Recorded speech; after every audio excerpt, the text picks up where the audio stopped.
ರಾಜಕೀಯ ಪಕ್ಷಗಳಿಗೆ ದೇಣಿಗೆ ಕೊಟ್ಟಂತವರು ಆ ದೇಣಿಗೆ ಕೊಟ್ಟಂತವರ ಎಲ್ಲ ವಿವರಗಳನ್ನು ಬಹಿರಂಗಪಡಿಸುವಂತ ಅಗತ್ಯ ಇಲ್ಲ ಅಂತ ಕೇಂದ್ರ ಮಾಡಿತ್ತು. ಆದರೆ ಕೋರ್ಟ್ ಇದನ್ನು ವಿರೋಧಿಸಿತ್ತು.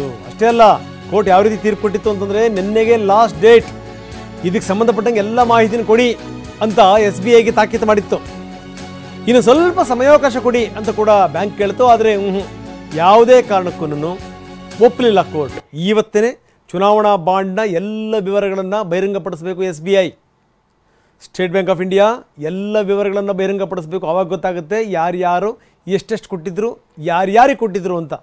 3 ವಾರಗಳಲ್ಲಿ ಮಾಹಿತಿ ಕೊಡಿ ಅಂತ ಹೇಳಿತ್ತು. ಮತ್ತೊಂದಿಷ್ಟು ಸಮಯಾವಕಾಶ ಕೊಡಿ ಅಂತ ಕೂಡ ಬ್ಯಾಂಕ್ ಕೇಳಿತ್ತು. ಆದರೆ ಯಾವುದೇ ಕಾರಣಕ್ಕೂ ಇದನ್ನು ವಿಸ್ತರಿಸಲ್ಲ.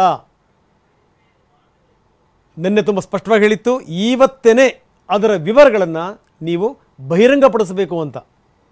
ಸೊ ಹೀಗಾಗಿ ಇವತ್ತು ಕೋರ್ಟ್ ಎದುರುಗಡೆಗೆ ಅದರ ಎಲ್ಲ ವಿವರಗಳನ್ನು ಬಹಿರಂಗಪಡಿಸಬೇಕು. ಹೆಚ್ಚಿನ ಸಮಯ ಕೇಳಿದಂಥ ಸ್ಟೇಟ್ ಬ್ಯಾಂಕ್ ಆಫ್ ಇಂಡಿಯಾಗೆ ಛೀಮಾರಿ ಹಾಕಿತ್ತು ಕೋರ್ಟ್. 26 ದಿನಗಳ ಕಾಲ ಟೈಮ್ ಕೊಟ್ಟಿದ್ವಿ ನಾವು. 26 ದಿನಗಳಲ್ಲಿ ನೀವು ಅದನ್ನು ಬಿಡುಗಡೆ ಮಾಡೋಕ್ಕಾಗಲಿಲ್ಲ. ಏನು ಮಾಡ್ತಾಯಿದ್ರಿ ಇಲ್ಲಿ ತನಕ? ನಿನ್ನೆ ನ್ಯಾಯಮೂರ್ತಿಗಳು ತುಂಬ ಸ್ಪಷ್ಟವಾಗಿ ಹೇಳಿಬಿಟ್ರು, ಖಡಕ್ಕಾಗಿ ಹೇಳಿಬಿಟ್ರು, ನಾಳೆ ಅಷ್ಟೊತ್ತಿಗೆ ನೀವು ಬಿಡುಗಡೆ ಮಾಡಬೇಕು ಎಲ್ಲ ವಿವರಗಳನ್ನು ಅಂತ.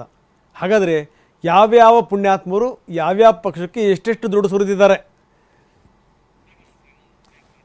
ದುಡ್ಡು ಕೊಟ್ಟಿರುವಂಥವ್ರಿಗೆ ಏನಾದರೂ ಲಾಭ ಗೀಭ ಸಿಕ್ಕಲ್ವಾ? ಇದು ಈ ಪ್ರಶ್ನೆ ಎದ್ದಿರೋದೇ ಈ ಕಾರಣಕ್ಕೋಸ್ಕರ. ಯಾಕೆ ಗೌಪ್ಯವಾಗಿರಬೇಕು?